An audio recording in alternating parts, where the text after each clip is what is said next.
I would argue that Derek Cooper is the biggest remaining recruiting target for the Miami Hurricanes.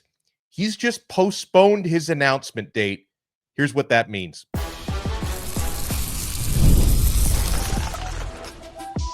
You are Locked On Canes, your daily podcast on the Miami Hurricanes, part of the Locked On Podcast Network, your team every day.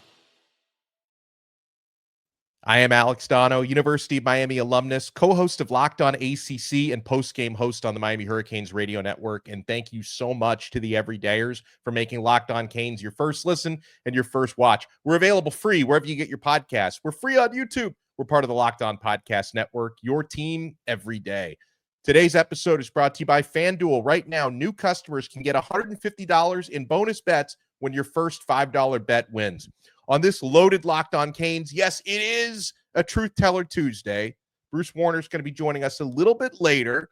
We're going to talk about the latest recruiting trends where, Miami, final week of June, they were landing everybody.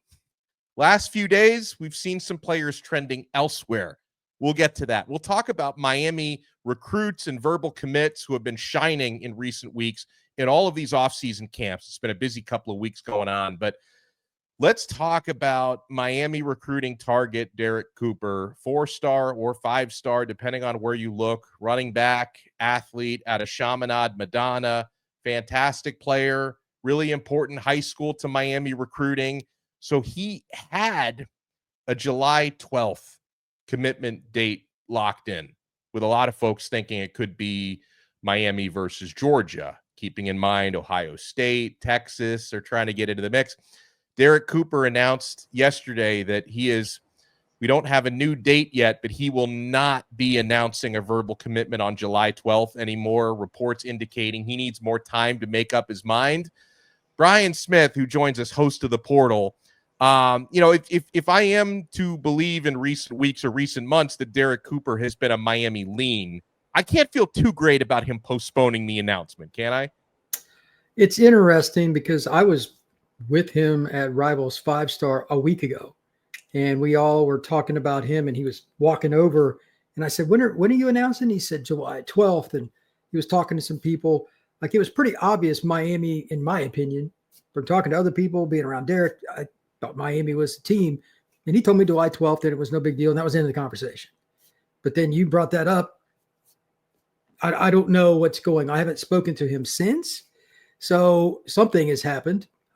Maybe he just doesn't want to rush it because he's committed once before. That would be my guess, but I don't have any insight.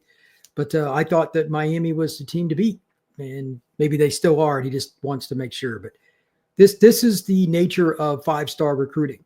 If you're a kid that's a 3-star, you cannot do this because you will lose your spot. That's right. This is true. Yeah, recently Nick Saban said players will be paid differently. There will be different levels, all that went on, and people got mad. Well, he was right about that, and this falls into that.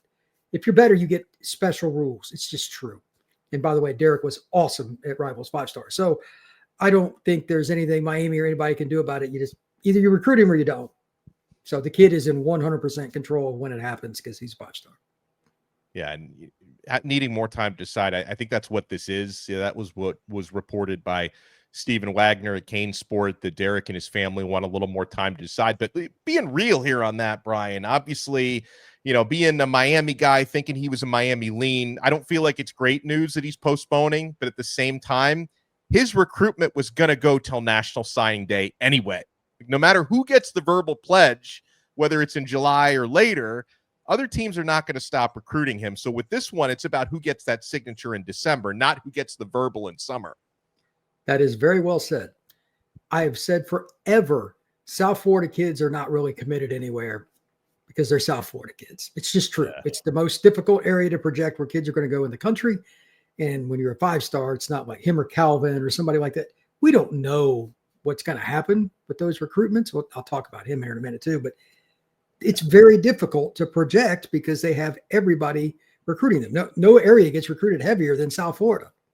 So I'm not really shocked by it, but call me in mid-October and ask me what I think then is probably the more realistic answer, because right now it's semantics.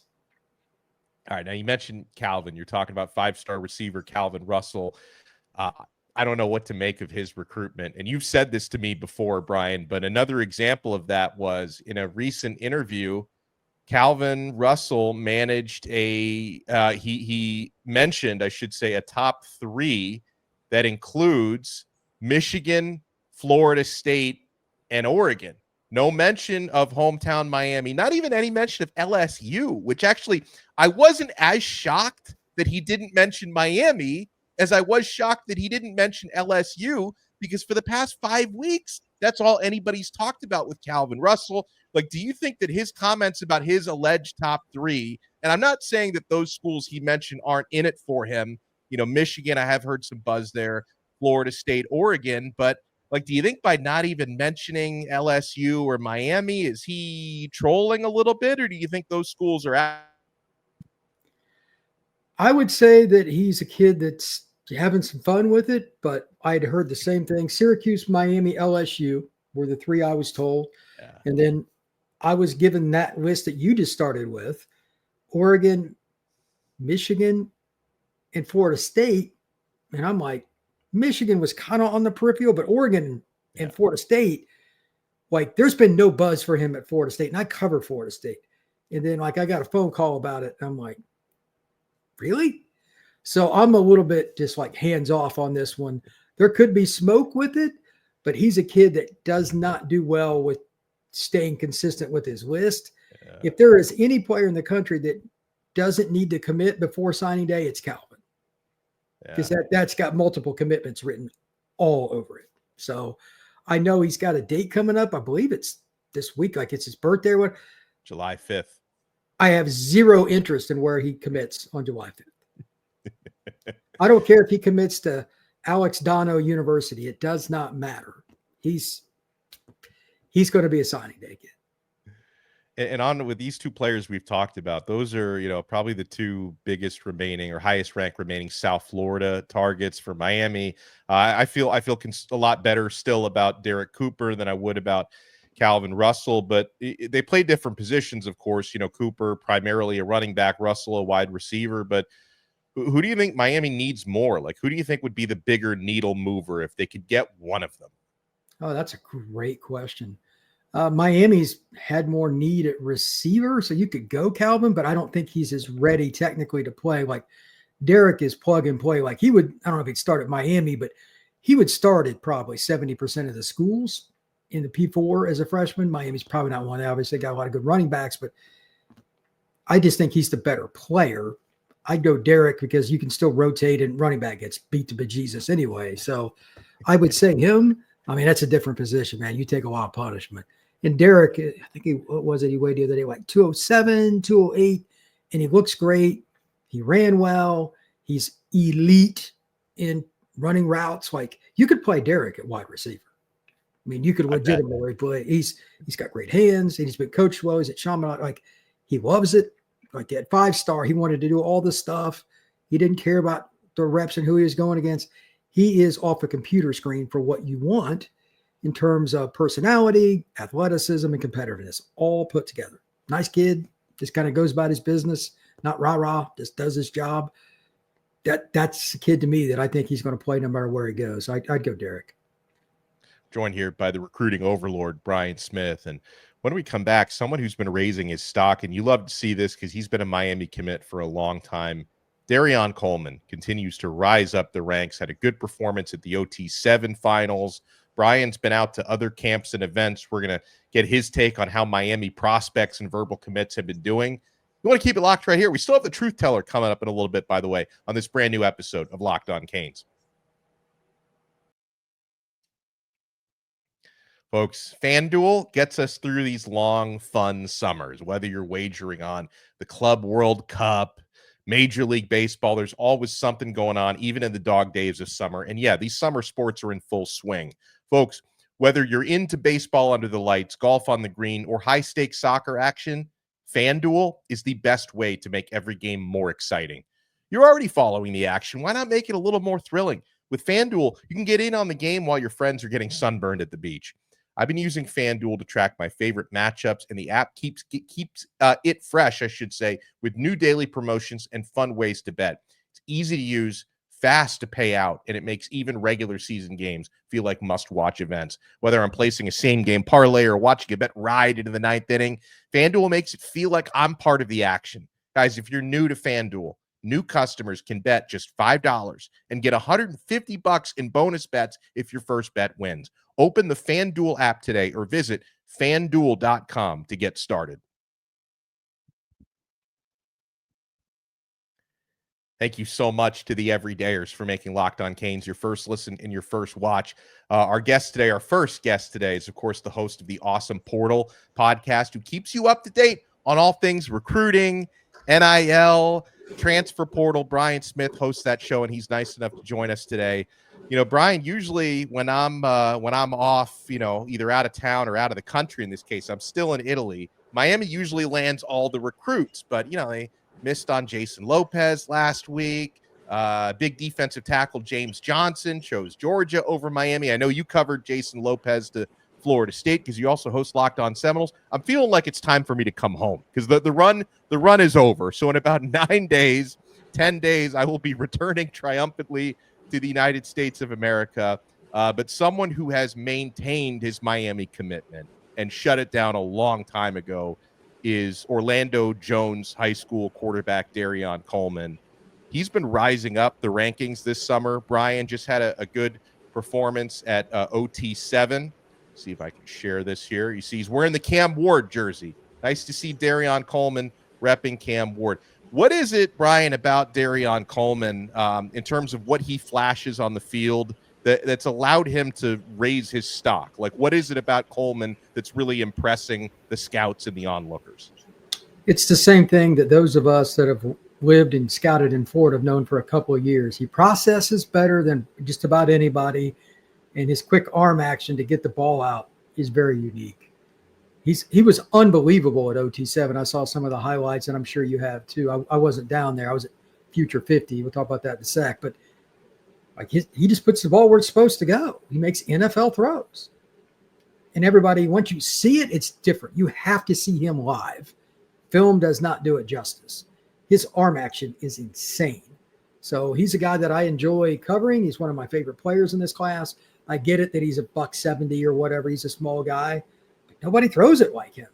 He's got incredible arm action, and he throws from just all kinds of different angles. So I don't know if he's quite the athlete that you used to be, Alex, but, I'm sure he still aspires. But anyway, this is a guy that has a chip on his shoulder that is enormous too. He hates how he's ranked, and I mean he hates it. Yeah. So and I get it. I mean, he's a competitor, but it's because of his size that he's not. If he was 6'2", 190, he'd be number one player in the country. But he's not. He's about 6 foot, $165, $170. So I think that his ranking will go up as he gets in more opportunities to compete. But he's got Larry Miles, by the way. He's a receiver. He played very well at OT7, throwing to. They've got plenty of options. I'm curious to see how he rises more this fall because I don't think he's going to slow down. He really likes the process and going through film and everything. You can see how he processes different than other kids. He throws kids open. High school kids don't really do that, man. They really don't. So Miami's getting a really, really good football player. You mentioned you've done a lot of in-person scouting recently, Under Armour Future 50. I think you were also at the Rivals 5-star, if I'm not mistaken. At those events, any Miami targets, whether it be a lot of 2027 guys, have you been able to watch any 2026s recently as well, guys who are either committed to Miami or on Miami's board that have stood out to you? I just want to reiterate, Derek Cooper he's basically an NFL player in waiting, multiple spots. That's just inevitable.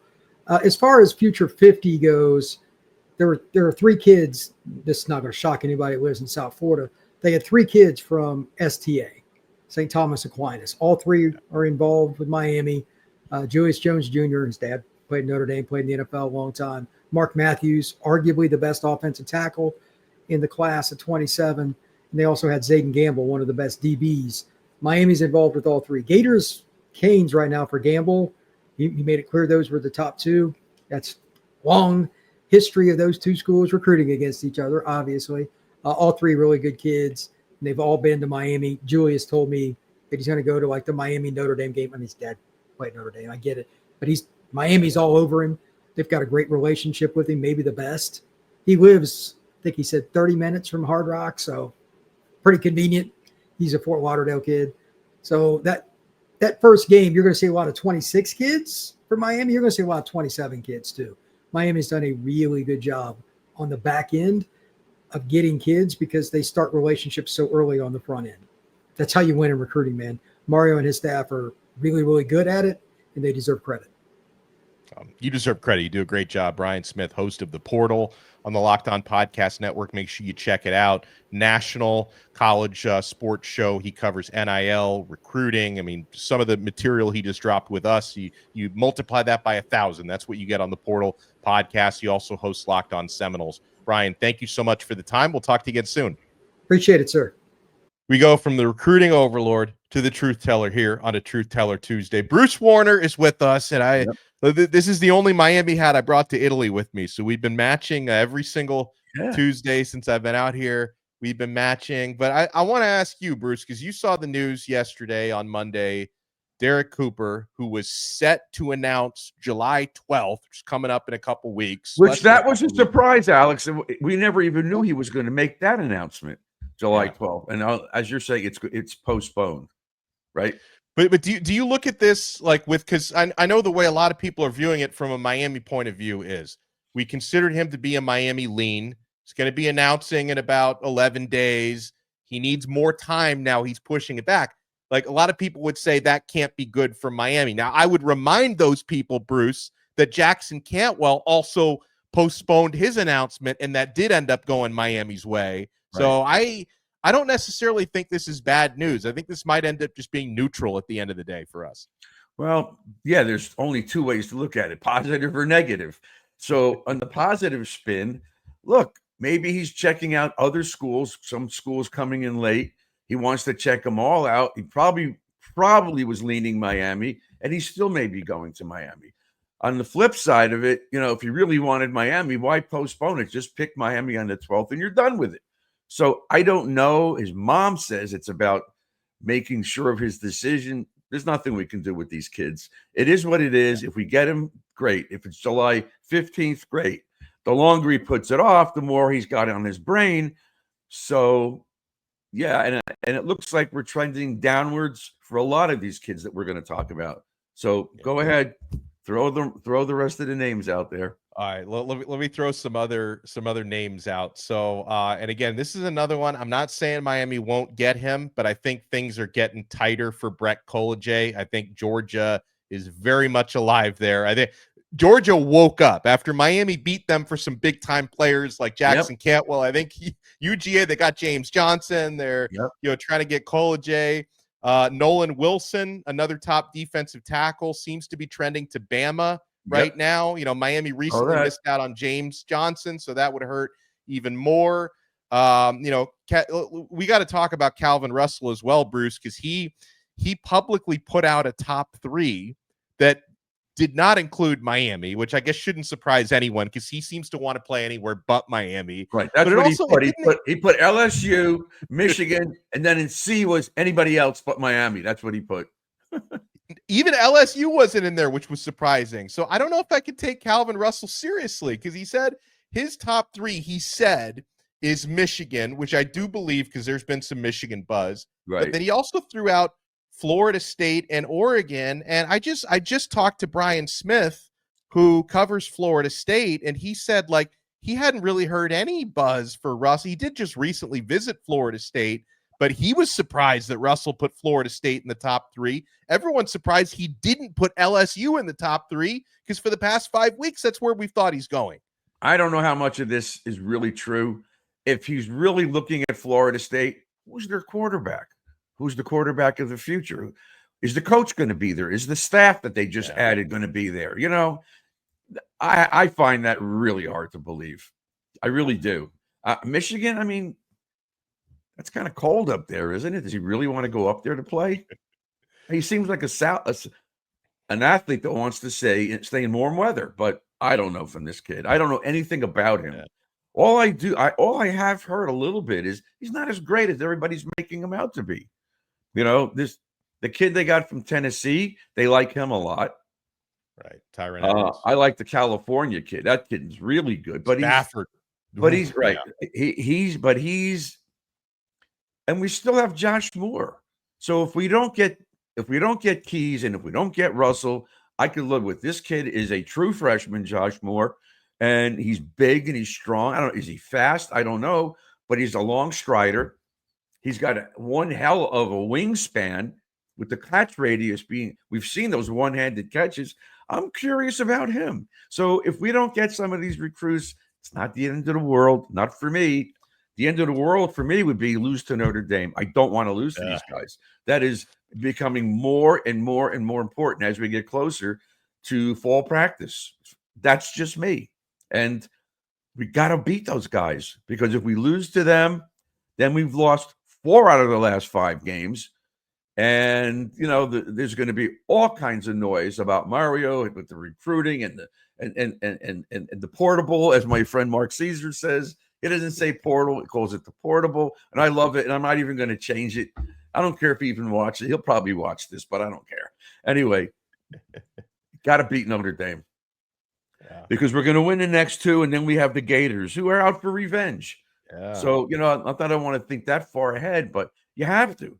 All these kids that we're talking about will not make a play in 2025. They're not going to be here.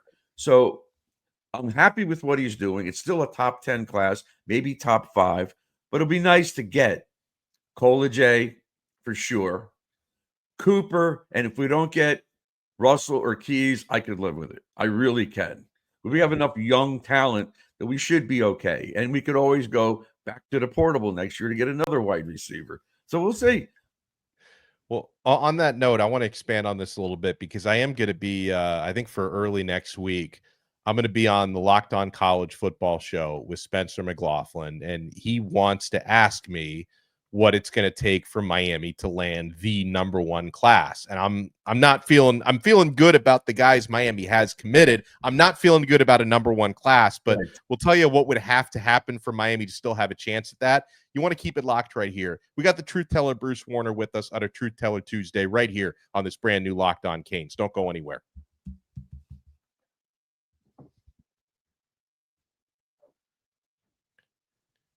So, Bruce, if Miami has a prayer of it, they're going to have a top 10 class. I feel very confident about that.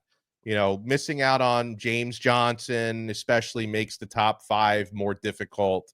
Like, if Miami's going to have a path to the number 1 class, they've got to shock the world and land Tristan Keys. And I do think they're still alive there for the top receiver. I wouldn't bank on it, was what you said to me off the air. And you, Fraser, I wouldn't bank on it, but Miami's still alive there. But he's Miami's committed to where? LSU?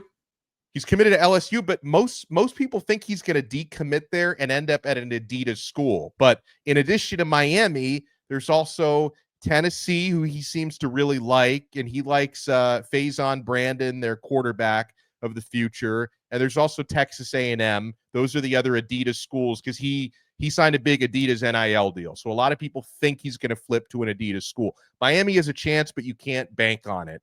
But you would need to land him. You would need to land Derek Cooper. You would need to, either flip James Johnson down the road. He's going to be at Northwestern this year, so Miami's going to try to flip him, or you've got to land Nolan Wilson. You've got to land Brett Coolidge. If you can do all of those things, you can get a number 1 class, maybe. Well, I think we can get all those guys, except I don't know that much about Keys. Who knows? He keeps coming back here, though. Yeah. He does keep coming back here. The quarterback at Tennessee, I don't know anything about that kid either. But, again, the recruiting is, you're into that. Brian's into that. I'm into that to a lesser of an extent. But I know watching your shows and all your welcome to the you nonsense that you do every week, and you're all excited. I don't think any of those guys really moves the needle for me, like the guys that are still sitting out there. We got to get a receiver. We've got 2, but not the big name. We didn't get a D tackle. Yeah, we got 1 kid, Anthony Kennedy Jr. He's a big kid. Also Bacon. We got 2. Yeah, we got Bacon. Yeah. But you made a comment when they got Kennedy. That's my type of guy. He's like Cortez. Cortez came here, he was way out of shape, but he worked with Russell Maryland for an entire year, and boy, did he turn out to be a superstar, a first-round draft pick, and an NFL Hall of Famer. And I knew Cortez very well. He was a really good friend of mine, but I think that the kid Kennedy has 2 years. Next year, he's in high school still. The year after that, they're reshaping his body. So we're looking at maybe 2027 where he's really going to be on the field, or maybe even further away. But Miami did address a lot of things. The offensive line, the defensive backs. They got some linebackers in here now. The Toure kid, that you keep saying, he could be a difference maker. He really can, because to me, the linebacking core wasn't so great. They talked about the secondary. I didn't think the linebackers were so good. Were they? I mean, No. Noah was very. He had a rough year. He had a rough year, and I don't think Saints did that much. He had a couple of moments, but the rest of it, he was almost non-existent. So, yeah, that's why I keep looking at the Notre Dame game. I'll know how good Miami is after that game, recruiting or no recruiting. If they lose to them again, I'm looking at this. The national pundits are going, Miami's not back. They're not that good. Mario can't coach. This was all last year. The 10 wins was all Cam Ward, which was a lot of it was true. So you want to be able to see the entire picture from last year's debacle at the end to the first game against Notre Dame. Where have they really improved, setting aside their recruiting and the portal? You got to put it on the side. The portal helped some of the kids that are here now that will play. I think Blay may be a big difference maker. We need this kid to step up. But I keep repeating myself, but I don't care. Notre Dame is critical. Can't lose to them. You can't. That's a national team. We hate them anyhow. We've always hated Notre Dame. So let's go out there in a night game at the Hard Rock and kick their rear ends. And it's a huge game for recruiting too. I mean, sure it is. We know the significance for the 2025 season that could kind of shape your entire season if you go out there and you beat up the national runners up from last year. But primetime game, and it may help us get the kids that are not committing to us, because they don't really commit till December anyhow. So we got to beat them. We got to beat the Gators again. Then the buzz goes, and let's just hope we don't choke this year. At least get into the ACC championship game. Yeah. Because I remember, the last time Miami played and beat Notre Dame was at Hard Rock Stadium, 2017, that night game. And we all remember what a great atmosphere it was. I've told that story enough times. But yeah, I also remember when I sort of accidentally walked through like the recruiting section, and this was like right around halftime. It was right after Miami got that Trajan Bandy, interception, for like when the building went nuts. Like shortly after that, I walked through the recruiting area, and I remember thinking, like, we're going to get all these guys. Like, they're having an amazing time. They're all high-fiving each other. Like, if you can try, and I'm not saying Miami is going to, destroy Notre Dame again, but if you can play well, win that game, it's a national primetime game. You're going to have a ton of recruits, believe me, at that one for Miami, including, like, who knows, maybe Derek Cooper hasn't decided by then if he's postponed his announcement. Maybe even if you don't land Calvin Russell in July, he still keeps his recruitment open. If these guys go to that game and they see Miami put on a show, that can change a lot, because it changed a lot for them 8 years ago when they beat Notre Dame there. But then again, there'll be the same recruits will be at the Gator game, which is down here as well. And that's another game you want to win again, because if you beat them 2 years in a row, you're in really good shape in recruiting in terms of Florida, at least, which is the most important state. I don't want to get too far ahead of myself, but yeah, I'm looking at those two games, to me, are more important than the recruits we get or we don't get, because we can still get these guys, but we've got to win. If we lose both of those games, I don't even want to do this show anymore. Not that I'm retiring, but what the hell would be there? What are we talking about? Beating Bethune? I mean, come on. Yeah. So those are big games. Back home. I need you to get me a flight back home, because recruiting, I think my vacation wore out. We were doing really well for a while. Yeah. The past few days have not been so good. There's a ton of trends going in other directions. I might need the Bruce Warner GoFundMe to get me back to the States. What are you, Mark Caesar? I'll get you back here. What are you going to do with your wife and kid? They can come back later. I need to come back tonight. They can come back, in 9 days when I'm supposed to be back. When are these guys announcing the next couple of other dates sitting out there besides the 12th, which is now not on the table? Yeah. So Zachary Turner, who's a tight end that a week ago I would have told you Miami's got this dude in the bag. Now Turner's trending to SMU. He's announcing July 5th. We all know Calvin Russell's announcing July 5th. Bryce Perry Wright is a defensive tackle who looks like he's trending to Clemson. Miami has recruited him. He's announcing July 4th. I'm not sure when Colajay is announcing, but that may be coming up soon. So long and the short of it, Bruce, I need to be home before July 4th or we're going to lose all these guys. Well, that's only 3 days from now. Yeah. I can get you a flight. I can't get, I don't even, what's your son's name? Luca, right? Yeah. Okay. I don't know your wife's name, but Rebecca. I'll put Alex Donno and 2 guests. There we go. Well, who else is out there with you? There's just the 3 of you? No, my parents are out here. We're separated from them right now because they come out every summer. Here, I haven't been out here in 10 years, but my parents are here. And we also saw my sister and her husband and her kids were out here for a while. So we've had and my wife and we're in Bologna, Italy right now. We were in Venice. We're now in Bologna with 2 of our friends from college. So it's like we're seeing everybody out here. Yeah. So are you homesick or are you going to want to come back at all, but you have no choice? I have no choice. I mean, I guess I don't have to come back because I do have an Italian passport. So like, they're not going to kick me out of the country. But I don't know. Like, it's not enough air conditioning here. It's only getting hotter, Bruce. Like, really? Okay. It's now July. The air conditioning in Europe, especially in Italy, is very spotty. It's hit or miss. And once you reach August, I'm going to need to come back by then at the very latest. Well, your son's with you. He's not in any summer camps or anything this year. No, he's not any. So the summer camp is here, kid. Go see Europe and eat some food. That's summer camp. Is he having a good time? Not that I want to get off these. We're talking about the Canes. I mean, he's having a good time.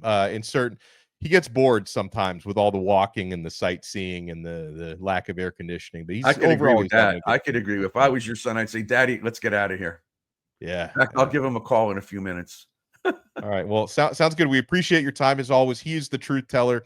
Huge thank you as well to Brian Smith from the portal for joining us. Make sure you check us out. Hit that thumbs up button. Locked On Canes. Make sure you subscribe on Apple Podcasts, Spotify, wherever you get your pods. Subscribe on YouTube, and we'll talk to you again next time on another episode of Locked On Canes. We're here on the awesome Locked On Podcast Network. Your team every day.